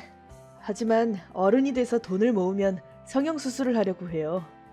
그게 좋겠다. 잘생긴 얼굴이 아까워. 네? 아니요. 저 자식, 그게 노림수였냐? 젠장, 용서 못해. 스즈키 씨. 어머, 카메다, 안녕? 그게 잠깐 집안일을 돕고 있었거든. 올 거면 연락 좀 주지. 미안해. 우연히 이 주변에 올 일이 있었거든. 그런데 이렇게 착한 남동생이 있다니 카메다는 행복하겠다. 이름이... 코타로입니다. 고2예요. 나는 스즈키 루란이야. 잘 부탁해, 코타로. 이름을 불러? 나는 성으로 부르면서 젠장을. 그럼 난 이만. 다음에 올 때는 연락할게, 카메다. 너 이 자식, 스즈키 씨한테 접근하는 게 목적이었냐? 무슨 말이야? 웃기지 마. 너처럼 얼굴에 흉터가 있는 놈한테 관심을 가질 리가 없잖아. 네 분수를 하려고. 어. 아이, 짜증나. 그렇게 말하며 형은 옆에 놓인 양동이를 걷어찼습니다. 저는 그 물을 뒤집어 쓰고 홀딱 젖었죠. 형은 발작을 일으키면 금세 주변에 화풀이를 하고 자기보다 입장이 약한 생물에게 폭력을 휘두릅니다. 정말 하나부터 열까지 비호감인 사람이에요. 게다가 저는 루란 씨에 대해 아무 생각이 없는데 말이죠. 그 후 여름방학 동안 저는 열심히 카메키치를 돌보았습니다. 루란 씨가 오는 날에는 거북이를 돌보는 걸 금지당했지만요. 형은 필사적으로 루란 씨에게 어필했지만 아무래도 헛도는 것 같습니다. 그리고 여름방학이 끝나 카메키치가 저희 집을 떠나게 되었습니다. 잘가 카메키치, 잘 지내. 카메키치와 눈물의 이별을 했는데 얼마 후 형이 제 방을 쳐들어왔습니다. 야, 너! 뭐야? 그 망할 거북이 우리 집에서 키우기로 했다. 왜? 거북이를 돌보던 생물학 선생님이 은퇴하게 됐어. 선생님이 할아버지라 사육을 못하겠다고 해서 우리 집에서 키운다고 한 거지. 왜 또? 당연히 스즈키 씨가 부탁했으니까지. 아, 그렇구나. 루란 씨가 우리 집에 올 구실로 거북이를 키우겠다고 하다니 끝까지 이기적이구나 라는 생각에 어이가 없어졌습니다. 하지만 이유는 상관없습니다. 다시 카메키치와 지낼 수 있는 거야. 카메키치, 앞으로 잘 부탁한다. 루란 씨는 수험이 바빠져서 집에 오는 일은 없었습니다. 예상이 빗나가자 형은 날뛰었죠. 자기도 수험생이니까 공부하면 될 텐데. 저는 루란 씨가 오든 안 오든 아무래도 상관없지만요. 집에 있을 곳이 없었던 저에게 카메키치만이 마음의 안식처였습니다. 하지만 그 마음의 안식처마저 빼앗으려고 하는 게 저희 가족입니다. 그건 형이 고등학교를 졸업한 직후 3월에 생긴 일입니다. 그럼 이건 이제 처분해도 되는 거지? 그렇게 됐어. 잠깐, 뭐 하는 거야? 보면 알잖아. 쓰레기를 버리는 거지. 카메키치는 쓰레기가 아니야. 왜 갑자기 그런 짓을... 시끄럽구만. 이제 집에 둘 의미가 없다고. 설마 루란 씨한테 차여서 그런 거라고 하진 않겠지? 뭐? 형의 얼굴이 붉어졌습니다. 정곡이었던 거겠죠. 아마 졸업식에 루란 씨한테 고백했다가 차인 것 같습니다. 더 이상 저희 집에 올 일도 없을 테니 루란 씨 때문에 키우게 된 카메키치는 이제 필요 없다는 거죠. 너랑은 상관없잖아. 내 거북이를 어떻게 하든지 내 맘이야. 지금까지 돌봐온 건 나야. 카메키치는 내 가족이라고. 부탁이니까 버리지 마. 시끄러. 너도 우리 집 쓰레기인 주제에 건방지게. 그건... 너도 거북이랑 같이 버려줄까? 그래. 유타루 말에 거스를 거면 나가라. 아빠까지... 제 안에서 무언가가 무너지는 소리가 들렸습니다. 저한테도 가족에 대한 애정은 아직 남아있었습니다. 돈을 모아 얼굴 흉터를 없애면 다시 예전처럼 지낼 수 있을 거라고. 하지만 그건 엄청난 착각이었던 것 같습니다. 알았어. 카메키치랑 나갈 테니까 버리지 마. 오늘 중으로 짐 정리해서 나갈 테니까. 갈 곳도 없는 주제에 어딜 나간다는 거야? 나가면 학비는 끊을 거다. 중절이 돼서 길거리를 헤매도 좋다는 거냐? 나가라고 한 건 그쪽이잖아. 알바든 뭐든 하면 되지. 너처럼 얼굴에 흉터가 있는 놈을 누가 고용한다는 거야? 이렇게 저는 내뱉은 말을 지키기 위해 짐을 싸서 집을 나가게 되었습니다. 어떡하지. 고등학교를 중퇴하면 어떻게 살아야. 하지만 카메키치를 죽게 둘 수는 없었습니다. 앞으로 어쩌지. 뭐라? 코타로? 루란 씨. 이곳에서 뭐 하는 거야? 카메키치? 사실은 저는 지금까지의 일을 루란 씨에게 얘기했습니다. 루란 씨는 그동안 조용히 얘기를 들어주었습니다. 말도 안 돼. 그렇게 심한 말을 하는 사람이었다니. 카메키치의 고백은 거절하긴 했어. 하지만 설마 나를 노리고 카메키치를 키운다고 한 거였을 줄이야. 돌보는 것도 다 코타로한테 떠넘겼던 거지? 진짜 말도 안 돼. 형이 동물을 돌본다는 게 말이 안 되긴 해요. 아직도 엄마한테 머리를 맡겨달라고 하는 사람인걸요. 말도 안 돼. 기분 나빠. 그쵸? 코타로, 일단 오늘은 우리 집으로 와. 앞으로의 일은 오빠한테 상담해봐. 루란 씨 오빠가 있군요. 맞아. 부모님이 일찍 돌아가셨거든. 넓은 집이라서 남는 방도 있어. 그러니까 신경 쓰지 마. 이렇게 루란 씨의 제안을 받아들여 스즈키 댁을 방문하게 되었습니다. 오빠 나왔어. 어서 와. 잠깐. 남자랑 같이? 실례합니다. 카메다 코타로입니다. 에? 그 흉터는 아, 이 흉터는 너 루란을 감싸줬던 남자애 아냐? 네? 그러고 보니 이 사람 얼굴 본 적이 있어. 그럼 설마 미안해. 나는 바로 눈치챘는데 코타로한테는 좋은 기억이 아닐 거라고 생각해서 말을 못 꺼냈어. 네? 여동생은 은인에게 드디어 은혜를 갚을 수 있겠어. 자, 들어와.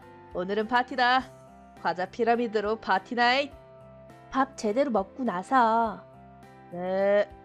이렇게 셋이서 식탁을 둘러싸게 되었습니다. 아란 씨에게도 당시 숨겼던 형과의 갈등, 흉터가 생긴 후의 일, 현재의 상황을 얘기했습니다. 그러자 아란 씨는 손에 들고 있던 과자를 두 동강 내더니 용서 못해. 뭐야 그 자식들. 애초에 코타로가 다친 것도 형 때문이잖아. 과자가 좋아 코타로. 오늘부터 우리 집에서 살도록 해. 학교도 내가 너희 집에 연락해서 어떻게든 해줄게. 네? 루란의 세상에서 제일 예쁜 얼굴을 지켜준 답례를 하게 해줘.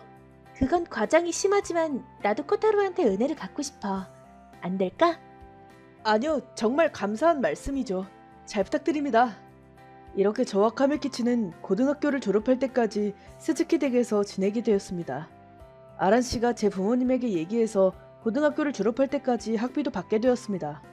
이걸로 취업할 때 곤란하지는 않을 것 같습니다. 아 참, 나 회사 경영하고 있는데 코타로도 오지 않을래? 우리 회사는 거절도 고용하거든. 네? 아무리 그래도 그렇게까지 신세를 질 수는... 아니, 난 네 소질을 보고 제안하는 거야. 우리 집에 사는 동안 집안일을 빼먹지 않는 근면함을 보여준 데다 내가 가르쳐준 주식에 대한 지식도 순식간에 익혔잖아. 집에서는 조용히 지내야 했다 보니 책을 읽거나 공부하는 건 자신이 있어요. 아, 그럼 취직보다 대학에 진학하는 게 좋으려나? 아니요, 그건 안 돼요. 이 집에서 신세를 지는 건 고등학교 때까지로 정했으니까요. 그렇구나. 그럼 우리 회사로 와. 자, 이거 회사 개요야. 아란 씨, 정말 한 번 말하면 전혀 얘기를 들어주지 않으시네요. 포기해 코타로. 나도 대학 졸업하면 오빠 회사에 들어갈 거야. 그럼 코타로가 선배가 되어버리겠네. 루란 씨까지 놀리지 마세요. 이렇게 저는 아란 씨, 루란 씨와 너무나도 행복한 시간을 보냈습니다. 5년 후, 고등학교를 졸업한 후 저는 아란 씨의 소개로 대기업 상사 오키드에 입사. 제가 배속받은 건 일반 사무 겸 비서 업무. 사실은 고등학교 재학 중에 아란 씨의 추천으로 비서 검정 시험을 봤거든요. 일반 사무를 하면서 아란 씨의 서포트를 하는 건 꽤나 힘들지만 정말 보람있는 매일입니다. 집을 나오고 5년, 취직하고 4년. 드디어 목표 금액을 달성해 올해는 조금 긴 휴가를 받아 얼굴 흉터를 없애는 수술을 받을 예정입니다. 이야, 내가 돈을 준다고 했는데 스스로 벌다니. 코우는 기특하다니까. 그렇게 어리광 부리면 벌을 받을걸요. 에? 나는 코우를 남동생처럼 생각하는데 쓸쓸한 소리 하지 마. 말씀만으로도 충분해요. 지금은 스즈키 집을 나와 회사 근처 아파트에서 카메키치와 사이좋게 살고 있습니다. 그러고 보니 곧 우리 회사에서 경력직을 채용하려고 하는데 코우도 면접관으로 동석해주지 않을래? 네? 왜 제가... 이번 한 번만 부탁해. 네... 아란 씨, 아니 사장님 명령이라면 거절할 수 없죠. 이렇게 엄청 긴장한 채로 면접이 시작되었는데 가메다 유타로 23살입니다. 루키 대학을 졸업했습니다. 잘 부탁드립니다. 에? 대체 왜? 경력직 채용에 나타난 건 절연한 형이었습니다. 이런 제목의 소설은 절대로 히트치지 못할 겁니다. 상대도 제 얼굴을 보고 점점 창백해지는 게 느껴졌습니다. 왜 그러십니까? 이 친구는 저희 회사의 유능한 직원입니다. 이번 면접관 중 한 명입니다만 무슨 문제라도? 그런... 그래서 어렸을 때 자기가 동생의 얼굴에 상처를 입혀놓고 사과하지도 않고 계속해서 난폭하게 굴다가 결국 집에서 쫓아낸 카메다 유타로 씨. 어떻게? 당신은 기억하지 못하시겠지만 코우가 몸을 던져 지켜준 여자애는 우리 여동생 루란이었거든요. 기억 안 나시나요? 뭐 10년도 넘게 지난 일이니 기억 못하는 것도 당연하겠죠. 애초에 형은 루란 씨와 고등학교에서 다시 만났는데도 떠올리지 못했으니까요. 하지만 여자아이에게 난폭한 짓을 저지르려고 한 걸 제가 감싼 사실은 기억하고 있었나 봅니다. 형의 안색은 푸르다 못해 누래졌고 식은땀을 줄줄 흘렀습니다. 심지어 대학 졸업 후에는 취직한 회사에서 상사와 트러블이 생겨 바로 퇴사. 그 후에 여러 곳에서 면접을 보셨더군요. 어떻게 그걸... 사장의 네트워크를 얕보면 안 되죠. 이렇게 인성에 문제가 있는 분을 채용할 수는 없으니 돌아가 주시기 바랍니다. 잠시만요. 저희 가족은 빚이 있습니다. 고용해 주시지 않으면 곤란합니다. 당신이 일으킨 상해 사건의 합의금 때문인가요? 뭐? 그건 나도 처음 듣는데. 대학 재학 중에 여학생에게 끈질기게 들러붙으며 억지로 덮치려고 했다더군요. 당신들 가족에 대해서는 코일도 있어서 정기적으로 흥신소에 의뢰해서 조사하고 있었거든요.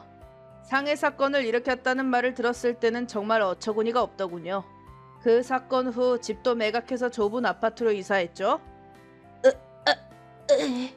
회사는 신용이 가장 중요합니다. 그 신용을 떨어뜨리는 사람을 고용할 수는 없습니다. 돌아가 주시기 바랍니다. 형은 그 자리에서 무너져 내렸고 새하얀 제가 되어 경비에게 끌려나갔습니다. 그 사람을 만나게 하기 위해서 저를 면접관으로? 글쎄 무슨 말인지 모르겠네. 사장님, 정말 감사합니다. 이걸로 옛날에 저도 구원받았습니다. 그렇다니 다행이다. 오늘은 과자 파티 나이시야. 루란 씨한테 혼날걸요. 그 이후 형이 어떻게 전락했는지 모르고 알고 싶지도 않습니다. 반년 후, 오, 사나이 다음이 500점에 올랐구나. 감사합니다. 이거라면 루란도 홀딱 반하겠는데? 네? 무슨 소리를... 아니 숨기지 않아도 돼. 나는 코우의 사랑을 응원하고 있어. 아이 참... 아 코우, 얼굴 흉터 깔끔이 없어졌구나. 전에도 멋있었지만 지금은 더 멋져. 감사합니다. 아란씨, 얼굴 흉터가 없어진 저의 두 번째 인생이 시작됩니다.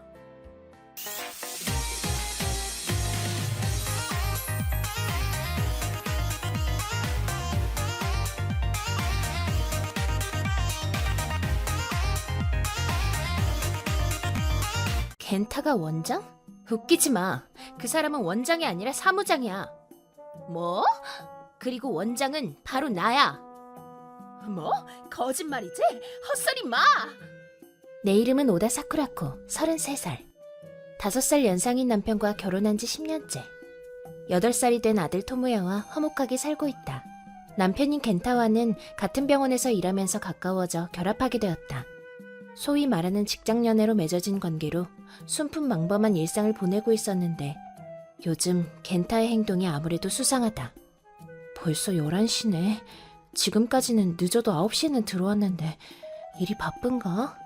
그런 생각을 하고 있는데 겐타에게서 라인이 왔다. 미안 사쿠라코, 오늘 저녁 먹고 들어갈게. 왜? 일이 늦게 끝날 것 같아? 아니, 그런 건 아닌데 선배인 야마시타 씨가 꼭 마시고 싶다고 하셔서 같이 있어야 할 것 같아. 알았어. 근데 그럼 더 빨리 연락해줘. 저녁 준비는 진작에 다 끝내놨단 말이야. 미안, 다음부터는 꼭 미리 말할게. 그럼 토모야는 재우고 일단 당신이 돌아올 때까지 기다릴게. 언제 올지 알면 라인해. 아니, 그게 오늘 못 들어갈 것 같아. 뭐? 내일도 출근해야 하지 않아? 그렇긴 한데 선배의 말씀이니 여기서 돌아간다고 할 수가 없어서 말이야. 응? 마음은 이해하지만 밤새고 일하러 갈 셈이야? 조금이라도 자긴 할 거야.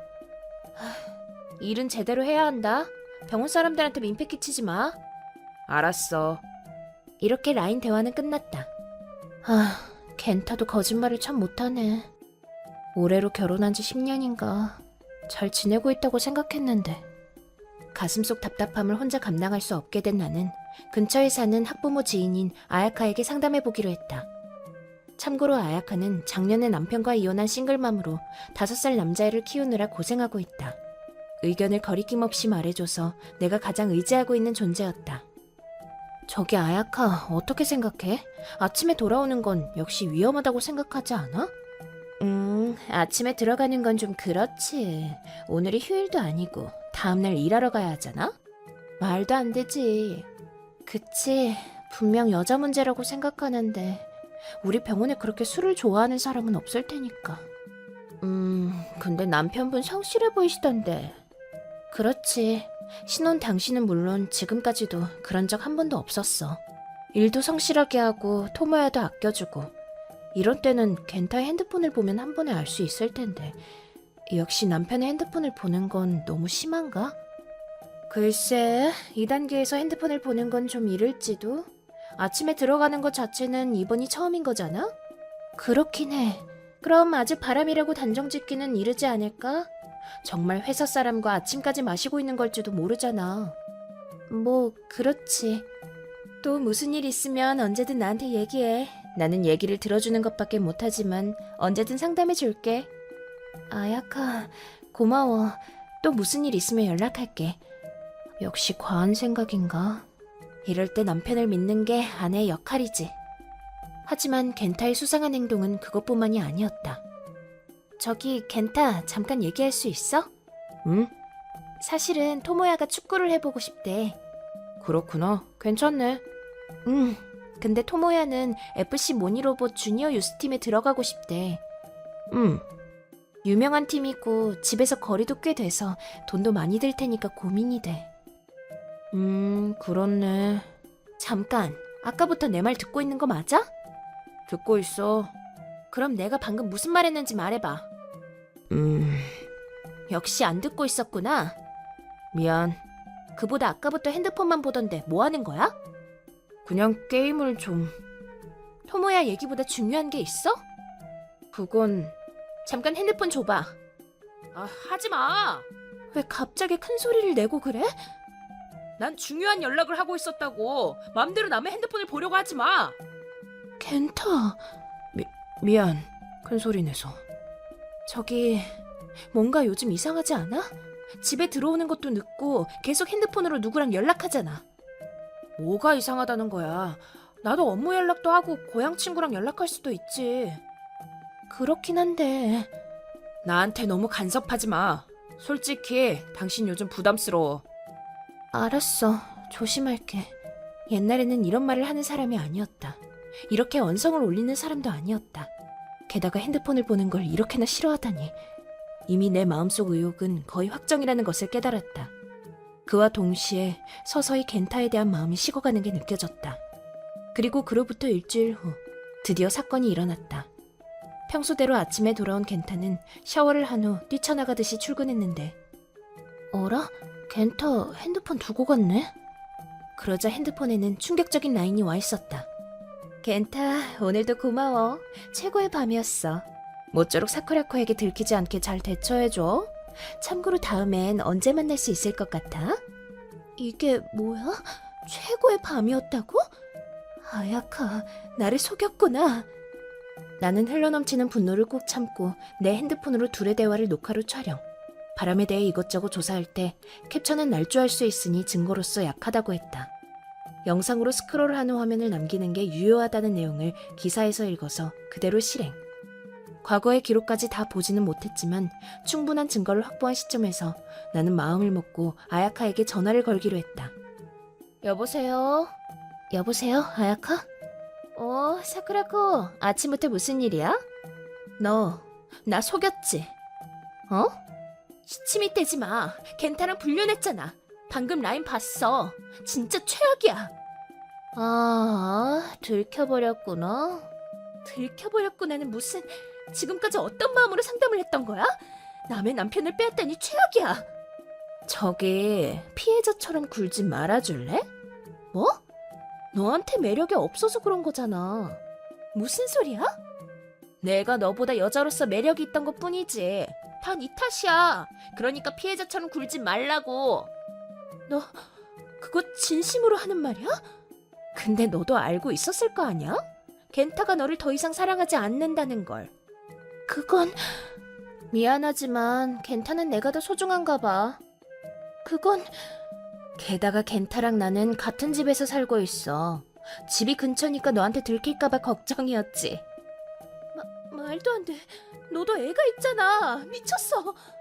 괜찮아. 애도 잘 따르거든. 참고로 하나 더 말하자면 오늘 겐타가 나랑 결혼해준다고 약속해줬어. 뭐? 그러니까 얼른 헤어져 줄래? 유감이지만 이제 너는 볼일 끝이거든. 아, 그래. 거기까지 얘기가 진행됐구나. 뭐 됐어. 나도 겐타에 대한 마음이 식어가던 참이거든. 역시 사쿠라코 말귀를 잘 알아듣네. 하지만 그 대신 위자료는 내줘야겠어. 나도 지켜야 할 존재가 있으니까. 싱글맘인 너라면 돈이 중요하다는 건 알 거 아냐. 물론이지. 겐타는 의사니까 그 정도는 여유로워. 그럼 앞으로는 변호사를 통해 얘기하자. 네 얼굴 따윈 2번 다시 보고 싶지 않으니까. 그럼 이만. 이렇게 나는 전화를 끊었다. 엄마, 왜 그래? 아, 그런 게 있어. 큰 소리 내서 미안해. 아니야, 괜찮아. 참고로 토모야는 엄마랑 아빠 중 누가 더 좋아? 당연히 엄마가 더 좋지. 요즘 아빠는 집에 잘 안 들어오잖아. 그리고 맨날 핸드폰만 보느라 나한테는 관심도 없는 것 같아. 그렇지. 아이한테 이런 말을 하게 하다니 정말 최악이야. 게다가 아빠는 항상 엄마를 곤란하게 하잖아. 엄마를 곤란하게 하는 사람은 누구든 싫어. 토모야, 너만은 무슨 일이 있어도 지켜줄게. 나도 엄마를 지킬 수 있는 멋진 남자가 될 거야. 결심이 선 나는 토모야를 데리고 그대로 집을 나갔다. 그 후 나는 일주일 동안 친구 집에서 지내기로 했다. 친구에게 민폐를 끼치는 거라는 건 알고 있었지만 겐타의 얼굴을 보고 싶지 않았고 무엇보다 근처에 그 여자가 살고 있다는 게 싫었다. 게다가 토모야는 학교도 가야 한다. 본가에 가면 학교를 쉬어야 하니 그걸 피해가기 위해 통학 범위 내에 살고 있는 친구를 의지하기로 한 것이다. 아유미, 갑자기 찾아와서 미안해. 괜찮아. 신경 쓰지 마. 근데 앞으로는 괜찮은 거야? 응, 어떻게든 될 것 같아. 의지할 곳이라도 있어? 뭐, 그렇지. 그리고 그 자식들한테 실컷 위자료를 뜯어내야지. 역시 사쿠라코야. 그리고 그 여자 큰 착각을 하고 있는 것 같단 말이지. 착각? 응, 언젠가 알게 될 거야. 그리고 며칠 후 문득 핸드폰을 보자 아야카에게 부재중 전화가 몇 건 와 있었다. 드디어 알았나? 나는 그대로 아야카에게 전화를 걸기로 했다. 여보세요, 사쿠라코? 대체 어떻게 된 거야? 무슨 말이야? 시침이 떼지 마. 겐타가 병원에서 잘렸다고.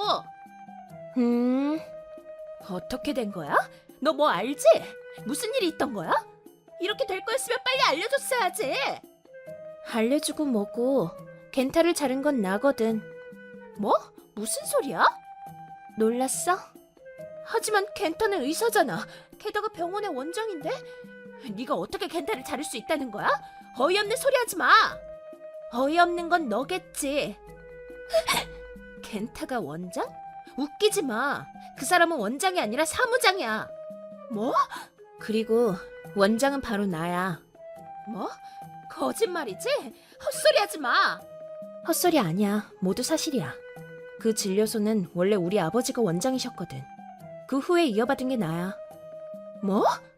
아이가 초등학교에 올라가면 현장으로 복귀할 예정이었어. 토모야가 몸이 좀 약해서 시기를 보고 있었는데 좋은 기회야.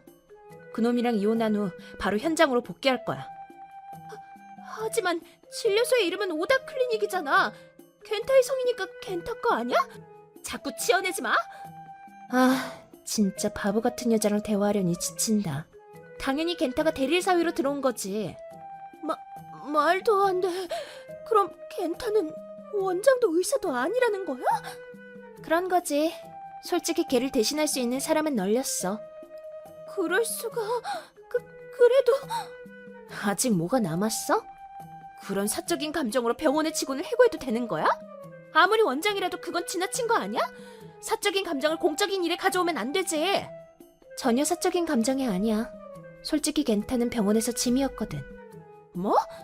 걔 말이야, 병원에서 맨날 실수나 하고. 이건 그나마 주변 사람들이 커버할 수 있으니까 괜찮은데 요즘엔 근무 중에 멍하니 핸드폰이나 하고 있다더라고. 어디서는 누구랑 뜨거운 대화라도 나누던 거 아닐까? 그건... 아무튼 몇 달 동안 근무 태도에 대한 클레임이 계속 들어오고 있었어. 너랑 바람 피운 게 원인인 건 명백하지. 말도 안 돼. 이런 건...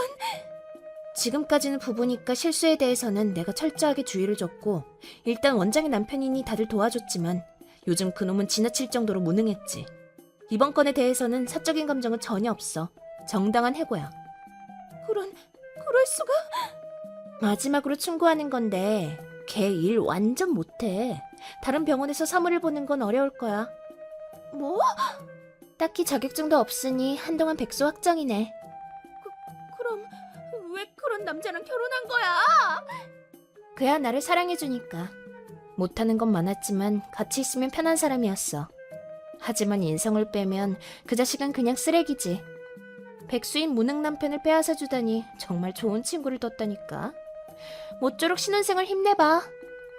저기 부탁이야. 해고만은 봐줘. 나도 싱글맘이잖아. 그가 돌봐주지 않으면 나는... 아니, 지금까지 혼자서 애 키워왔잖아. 아니야. 나 지금 그와의 아이를 임신하고 있어. 어머나, 그거 큰일이네. 근데 말이야, 내가 알 바 아냐. 그런, 너무해. 그리고 참고로 그 애 말이야, 나랑 겐타가 부부관계일 때 가진 애지? 그건 어엿한 부정행위야. 이 건도 포함해서 제대로 위자료 청구해줄게. 각오해. 그런, 너무해. 악마야. 우리더러 길가에 나앉으라는 거야? 다 네가 뿌린 씨야. 겐타랑 같이 제대로 변상해줘야겠어. 그럼 수고해. 잠깐 기다려. 그 후 나는 전화를 끊었지만 아야카와 겐타에게서 미친 듯이 연락이 왔다. 이것도 어떤 증거가 되겠지 싶어서 전화도 라인도 다 무시하고는 있지만 수신 거부도 차단도 하지 않기로 했다. 다음 합의날까지 200건 이상 연락이 왔을 때는 역시 좀 질렸지만 이렇게 나는 변호사를 세워서 겐타와 애인이었던 아야카에게 정식으로 위자료를 청구. 불륜 위자료는 기본적으로 일괄 지불이 원칙이다. 둘은 여러 소비자 금융액에서 돈을 긁어 모아 나에게 일괄로 위자료를 낼 수 있었다. 단번에 큰 빚을 지게 된 둘은 지금 사는 집의 집세도 낼 수 없어져 교외의 낡은 아파트로 이사해서 가난한 생활을 하고 있다고 한다. 참고로 겐타는 무능한 남자였기에 재취직할 곳을 좀처럼 찾지 못한 데다 아야카는 임신 중이다. 제대로 돈을 벌지도 못하고 빚이 점점 부풀어가는 상태인 것 같다. 그 자식들의 인생은 이제 끝이겠지. 하지만 불쌍한 건 그런 부모님 아래에서 지내야 하는 아들과 앞으로 태어날 아기이다. 아야카는 부모님과 소원해서 도움을 요청할 수 없다고 했다. 아이들에게 죄는 없으니 나는 겐타의 부모님에게 아이만은 어떻게 해줄 수 없냐고 말해보았다. 그러자 겐타의 친척 중에 아이가 생기지 않는 부부가 있어 겐타와 아야카를 설득해서 양저로 보내기로 했다고 한다. 참고로 앞으로 태어날 아이도 받아주기로 했다. 이걸로 내 아내 불안은 해소되었다. 거두어주기로 한 친척과는 나도 면식이 있다. 성실하고 온화하고 상냥한 부부였다. 아들 입장에서는 남이겠지만 언젠가 어른이 되었을 때 그 사람들이 거두어주어 다행이라고 실감하는 날이 반드시 올 것이다. 참고로 이건 겐타의 부모님에게 들은 얘기인데 아이를 보낸 후 아야카가 엄청나게 난동을 부렸는데 또 남자한테 속았어. 이제 죽어버릴 거야 라고 날뛰고 있다고 한다. 뱃속 아이는 무사히 태어났다고 하는데 그 후 아야카는 모습을 감추고 말았다고 한다. 겐타는 겐타대로 하루하루 입에 겨우 풀칠하며 사는 상황이라고 한다. 뭐 죽지 않은 게 어디인가. 앞으로는 잔뜩 지옥을 맛보라지. 한편 나는 다시 원장으로 복귀해서 내 공간에서 다시 열심히 일해보려고 한다. 소중한 토모야를 양육해야 하고 무엇보다 이 일을 정말 좋아하니까. 게다가 위자료를 잔뜩 받았고 이전에 셋이서 살던 집을 팔기도 해서 돈은 충분하다. 앞으로는 모자 둘이서 지금까지보다 행복해질 거라고 생각합니다.